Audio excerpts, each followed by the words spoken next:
Now, to everyone's surprise, the ship didn't come to a stop over Manhattan or Washington or Chicago, but it instead coasted to a halt directly over the city of Johannesburg. The doors didn't open for 3 months. It just hovered there. Nobody could get in. And they eventually decided, after much deliberation, that the best thing to do would be to physically cut their way in. January 2005, when we shot Alive in Joburg. The previous year, I think Neill had sort of called me and said he's got this crazy idea of putting aliens in a township environment and wants to shoot it like a documentary. When I made Alive in Joburg, I just wanted to see this kind of crazy North American or, you know, English sci-fi aspect put into this third world setting and see what that looks like.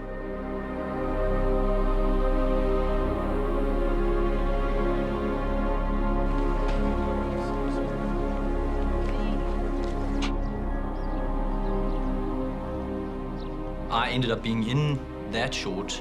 Jason Cope, who's also in this film, plays CJ, was the production manager on Alive.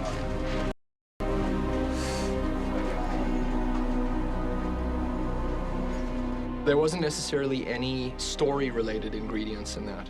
There was thematic and visual ingredients. I guess the unique part of the idea is that they are homeless. They pitch up on our doorstep. Entirely destitute, they're starving, their ship doesn't work, you know, they basically floated to Earth in their life raft. While I was doing Alive in Joburg, I was actively looking for ways to get into directing feature films. And my agent had given my stuff to Mary Parent, who was going to produce Halo. We first met Neill when we were considering the production of a film called Halo, based on the video game.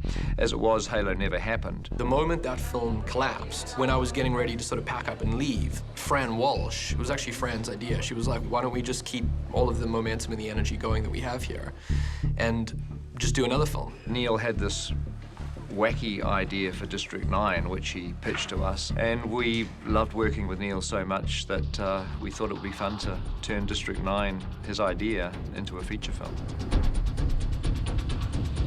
We sat around for quite a while inventing all these characters and what way to best tell the story of that world. So we don't change its role. That's what it does. And you're gonna use it. We went for probably about 2 months of just collaborating face to face on the different stories and the characters. But when it actually got down to writing the nuts and the bolts, we worked very much alone. It was a good collaboration, and we'd really, you know, I'd put the elements out there, she'd write some stuff, I'd write some stuff, we'd swap it around. So it's quite collaborative. Obviously, the idea that the creatures, you know, when eventually aliens came, they wouldn't come to New York and try and destroy New York. They wouldn't have, you know, necessarily way more advanced cultures and all the answers for humanity. They might actually be able to be oppressed by human beings and actually therefore be weaker in a sense. I think that the short history before the film takes place is that some sort of virus sort of, you know, burnt like wildfire through the ship and killed off the upper echelons of their society. And they were the ones that stayed alive. I feel like we probably constructed about at least 10 different stories with different characters. We had boards and pictures and things all over the place. Within this framework, there are our characters.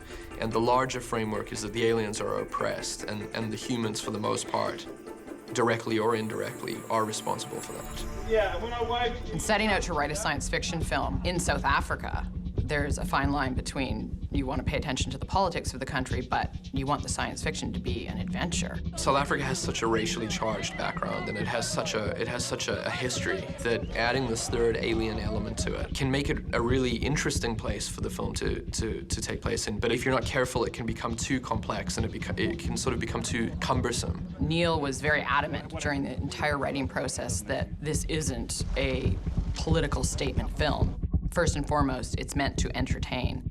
What I personally like about District 9 is its originality. I really haven't seen a film quite like this. When we were writing the first draft of the script, it was kind of the sky's the limit. We didn't want to limit what we were putting down. At least I didn't want to limit what I was thinking of by budget constraints. I think at the beginning of the process, I was writing things with that knowledge. I was holding back in places because I knew how much work certain things would be. The combination of science, of fiction, and comedy. I mean, at its heart, it's a very funny movie. His mind is incredibly free with all of that. You know, he just whatever's cool, he'll just do. Neill wanted the aliens to look very much like insects. He liked the idea that they're like worker bees. We were always talking about them having a hive mentality. That's definitely one of the ways that he's affected things, is to kind of break some of that down in me and go like, just do whatever you want, just do it. You know, we'll figure it out. We still have a limited budget. This isn't a massive film, so there are constraints that have to be obeyed. Just go over there. No, you just... Maybe a bit higher. Yeah. I think that'll work. I mean, I think if every single soldier has one on his right arm and then on his left arm we have our ID, I think that'll totally unify them. I felt really creatively energized when we were coming up with the film, and pre-production is you know, from a design perspective and bringing things to life, because you really actually bring them to life, I think, in a way, prior to shooting. The actors will bring the characters to life, but everything, even the characters to a certain degree, and their wardrobe and just what they are, gets created a long time before you're on set. Surely, are we going to have like a long wardrobe session with him? Obviously, with a few hours, yeah. Yeah, no, totally. This is really for tomorrow even though we're isolating, like it's starting to get but very at least close. you've got a feeling of the look. Yeah. So I can go and get, once we've got the day breakdown as well, I'll know exactly how many outfits and whether we need multiple, because for some of them we're going to need a lot of multiples. It was a combination of stuff. During rehearsals, what we would do is we would work downstairs in the basement, and we would just continuously come up with a variety of different characters every single day. Is this a weapon? And then he would sort of give us guidance every 2 days as to what he did and didn't like. The basic idea, it definitely spawned from the idea of two races meeting at one another's doorstep. I mean, that is what South Africa is. There's absolutely no question South Africa is about that. I feel very grateful that we're in a position to make a film that is set in South Africa, that features South African actors in this way, and that deals with this kind of subject matter.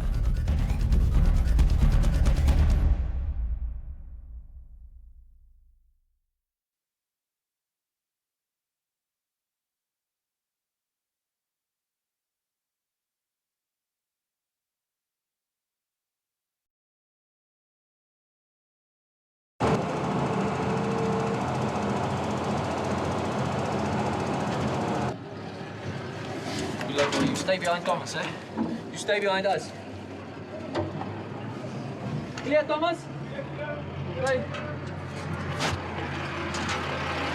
All right. So we're gonna start zone 4.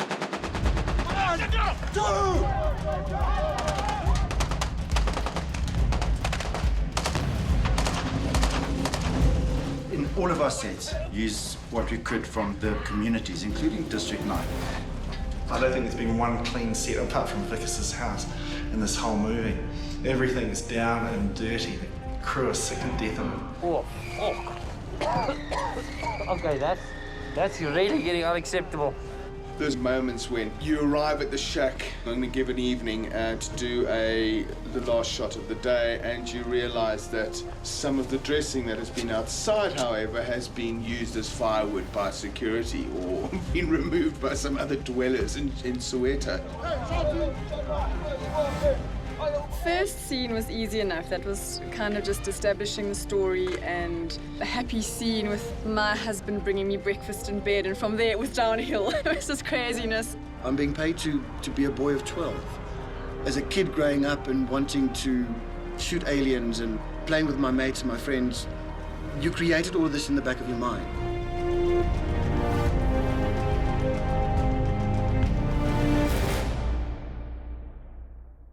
Yeah, I remember the first day very clearly, and I wondered what the hell I was doing, because we were using a handheld Sony EX1. We didn't have a proper video system set up, so I was watching it on the viewfinder on the EX1, which is mental. So, you know, I was fairly stressed out.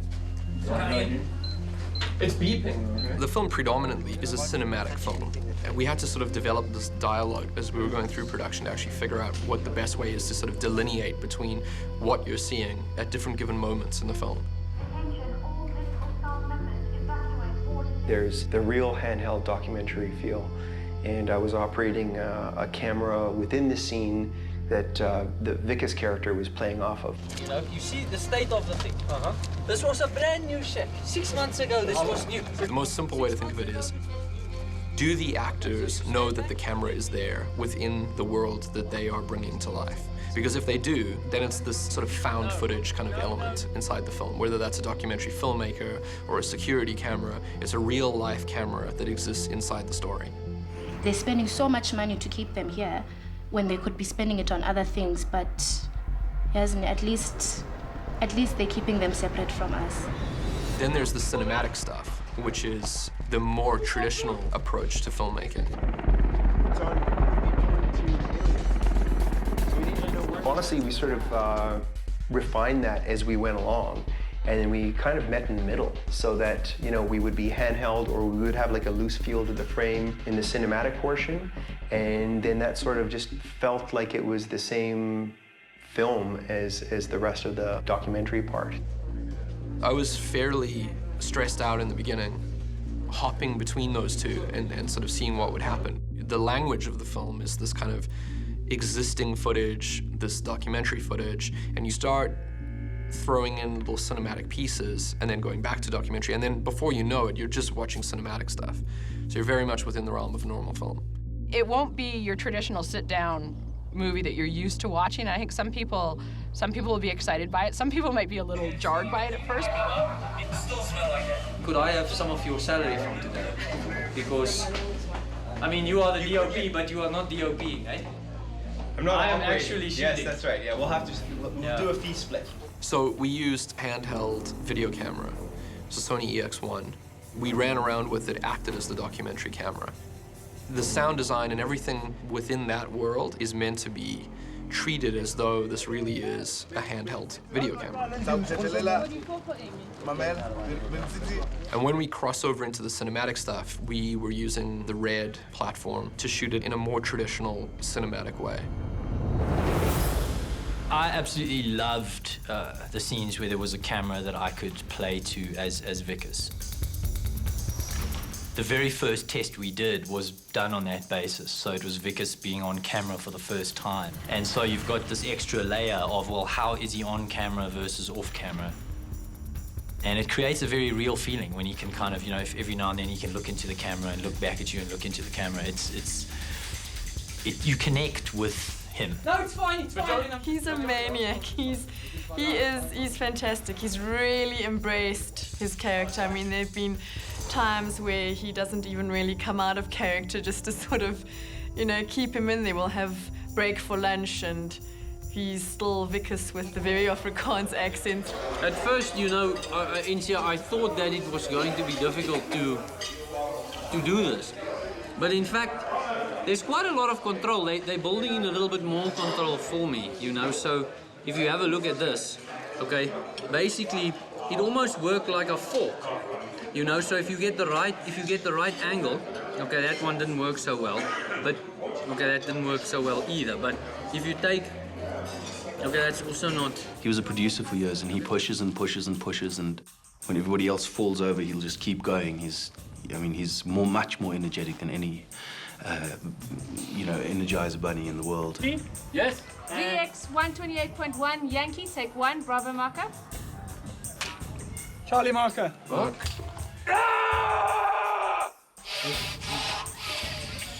And action.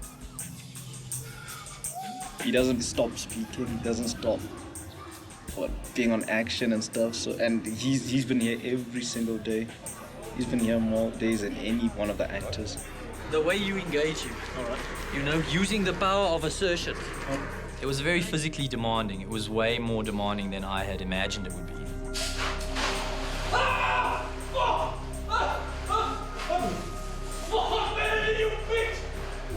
Not having acted in a film like this before, I didn't really have a handle on how much actors go through, particularly if it's a lead part like this with the kind of emotions that Vickers experiences. He literally goes through virtually every major possible human emotion.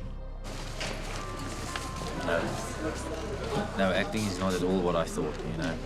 It damages you physically, mentally, emotionally, spiritually. It's damaging. It's a damaging job.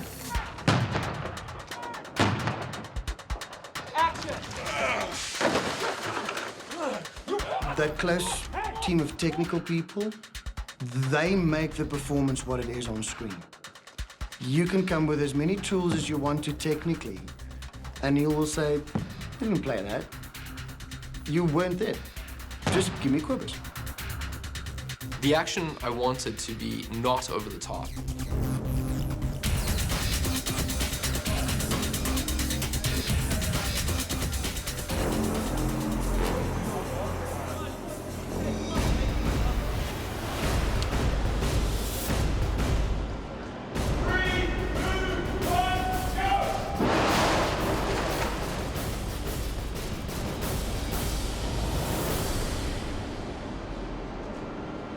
The whole film is meant to be not Hollywood.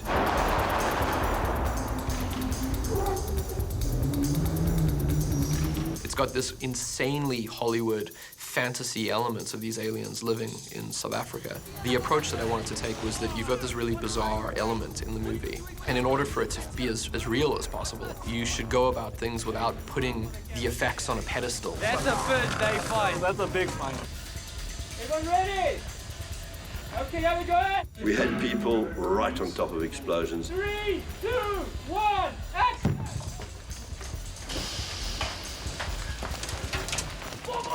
I mean, certain of our weapons that are created in 3D, we had to come up with the end result for those weapons, their impacts on the ground, what they did to stunt people. Okay, what we have here is a dropship which crashes into the township. And the way we're achieving this effect, which is a dust explosion basically, we're using 5 air receivers, which each 500 liters of air. We pump them up to 10 bar, and then we have these actuator valves on them, which is basically a knife which opens up on electronic cue. And then on the end of each one of them we have a mortar, which is filled with dust and cork and various soft debris, which will then fire across this road over here and hopefully hit the house. 4, 3, 2, 1, go! But what we're doing, we're staggering this, so we'll have the ship has a pointy nose, and then the motors sit on the outside of that. So what we're doing is firing the center first, so you'll get a point of dust and debris firing out through, and moments later we'll fire off the other air cannons. We'll create the shape of the aircraft crashing.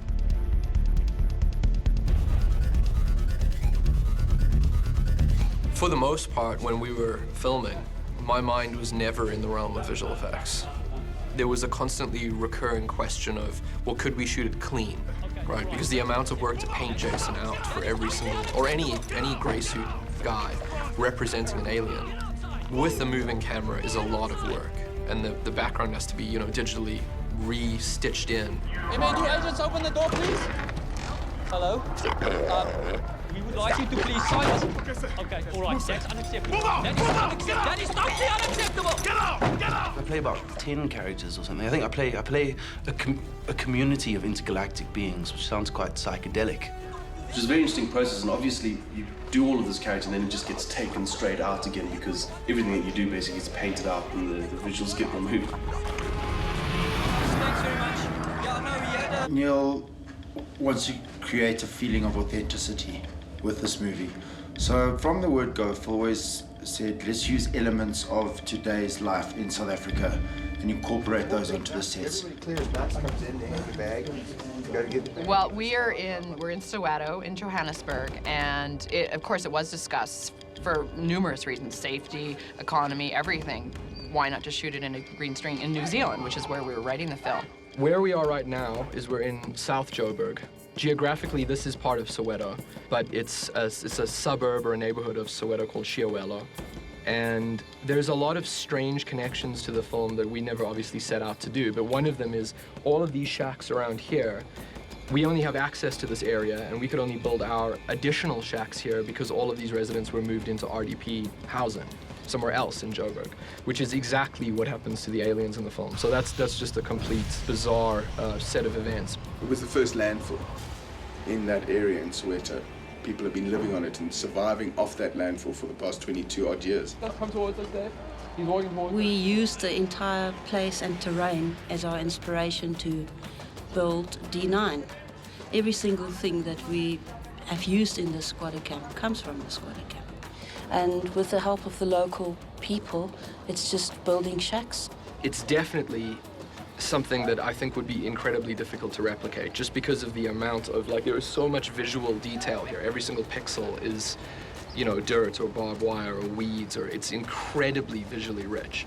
Being out in Soweto was not a new experience for me, whereas looking at other people's experiences who don't normally operate in that environment, it gave it a raw feeling. It's been, environmentally and physically extremely trying.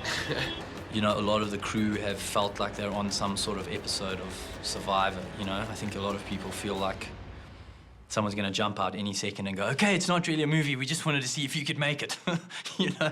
Because it's grueling, you know? I've gone around to sort of the hardcore crew guys, and I, just out of interest, I say to them, so what's the worst place you've ever worked, man? You know, and then this is kind of, they're desperately searching, well, the desert was bad, you know, sandstorms. And I said, well, was it worse? You know, was it harder on you? They're like, no, this is the hardest.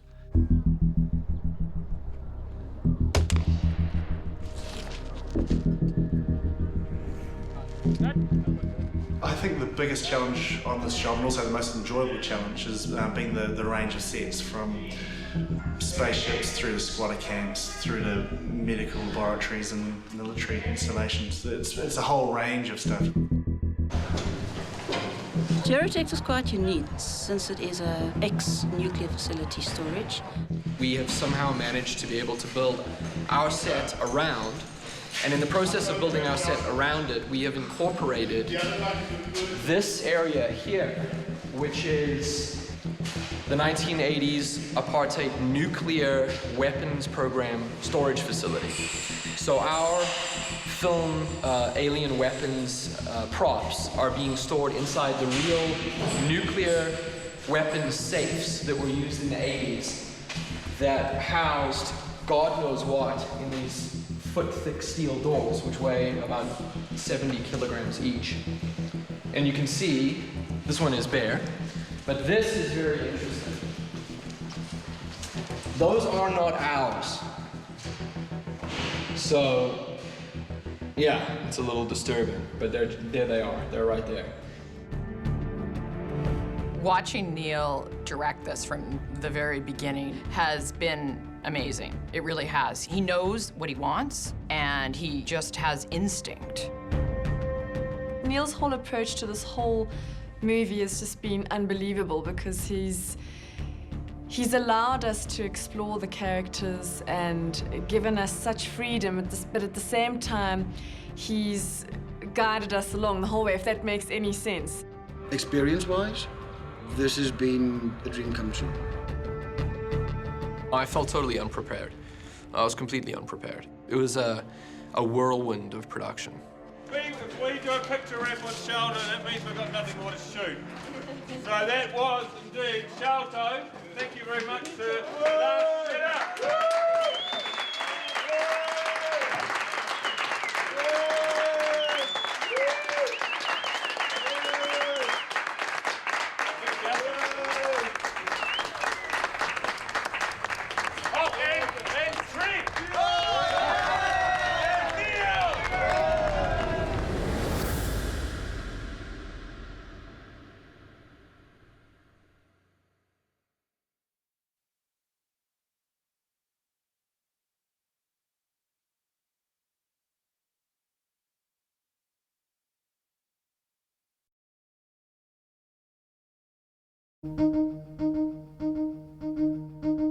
Now the film's essentially finished, and it's been your first experience making a feature film. If you had it to do again, is there anything you'd do differently, and why? And I do a hell of a lot differently. I do a lot differently. We can can it if you want. It's getting a little crazy. But I mean, that's what happens with your first film, though, right? Is that you go through an insane learning curve that you can only go through that curve by being thrown into the sort of the meat grinder and coming out on the other side. I kind of want one. I picked something that wasn't conventional, which made things more difficult.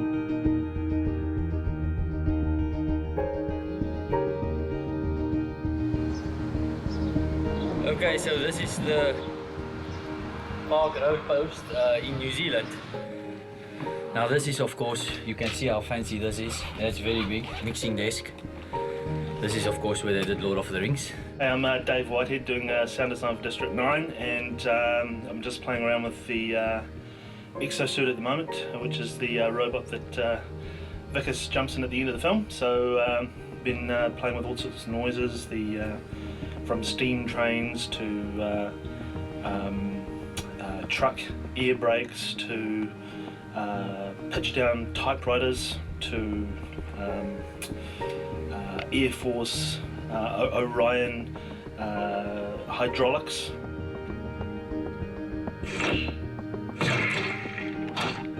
Hi, I'm Brent. I'm one of the 2 supervisors on the job. There's Chris Ward who's supervising dialogue, and I'm doing the effects, all the kind of physical effects and kind of sound design and that kind of stuff, just kind of overseeing that all that material gets done for the final mix. The crew that we have is essentially, as in normal films, is broken down into editors, designers, Foley people, and kind of assistants. We're also doing the Alien at the moment, trying to base the aliens around insects more than mammals, so getting more, I guess, insecty type sounds and crabs, sort of, if a crab could talk, what would it say to you? There's your name at the top. Christopher Johnson. There's, you're gonna put your You see how well that works? Yeah. That's what I mean. It's like, it's so awesome. Like he's saying yes, and it's like you just get it. Like the alien said that. Totally. And it's like with some of the other stuff you lose that because it's like, oh, there's all of these different things happening. Well, what that is bringing the speech to the forefront. Yeah.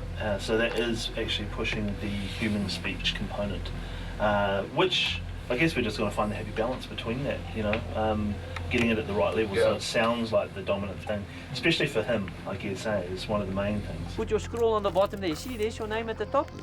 Christopher Johnson. There's, you're gonna put your name at the bottom.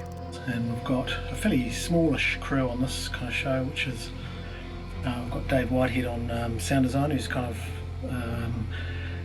incredibly prolific and fantastic kind of insect maker. And we've got 2 effects editors, Mel and Hayden, who no doubt you'll meet. And I'm kind of in a supervisory role, and because this job's so kind of guerrilla-like in terms of its kind of makeup, everybody's pretty much kind of jumping on in terms of all hands to the pump, and so I'm doing quite a lot of cutting on this job as well.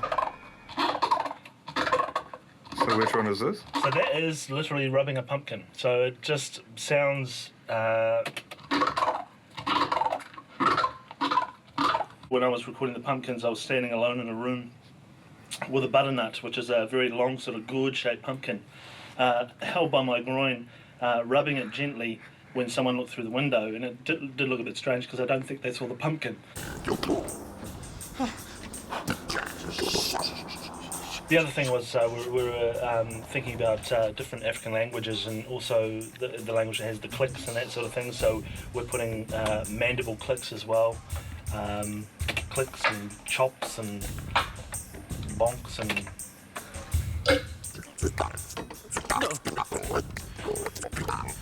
No. Now this is a frog caller, which is pretty much this little dude.